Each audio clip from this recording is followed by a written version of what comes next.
I strongly support jallikattu.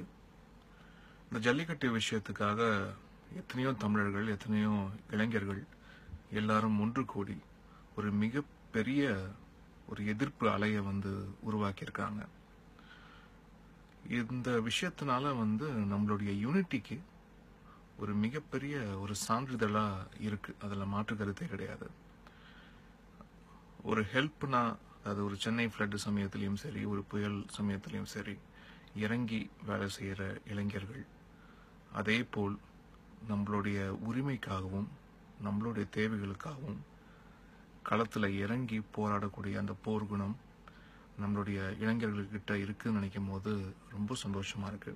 அனைத்து இளைஞர்களுக்கும் நான் தலை வணங்குகிறேன். இது வெறும் இந்த ஜல்லிக்கட்டு விஷயத்துக்காக மட்டும் இல்லை, இது நம்மளுடைய யூனிட்டியை குறிக்குது. அட் த சேம் டைம் மத்திய அரசும் மாநில அரசும் ஏன் இன்னும் மௌனம் சாதிக்குதுன்றதுக்கு இன்னும் விடையே நம்மளுக்கு கிடைக்கல. அது கூடிய சீக்கிரம் ஒரு விடை. அது மிகப்பெரிய ப்ரெஷர், நம்ம எல்லாருடைய எதிர்ப்பலை ஒரு மிகப்பெரிய ப்ரெஷர் அவங்க மேல போடுன்ற நம்பிக்கை எனக்கு இருக்கு. இதுக்கு கூடிய சீக்கிரம் ஒரு நல்ல விடை கிடைக்கும்ன்ற நம்பிக்கையும் எனக்கு இருக்கு. இந்த விஷயத்துக்காக கூடி இருக்கும் அனைத்து உள்ளங்களுக்கும் என்னுடைய நன்றியை தெரிவிச்சுக்கிறேன். ஒரு தமிழனா நான் ஸ்ட்ராங்கா இதுக்கு சப்போர்ட் பண்றேன். நன்றி.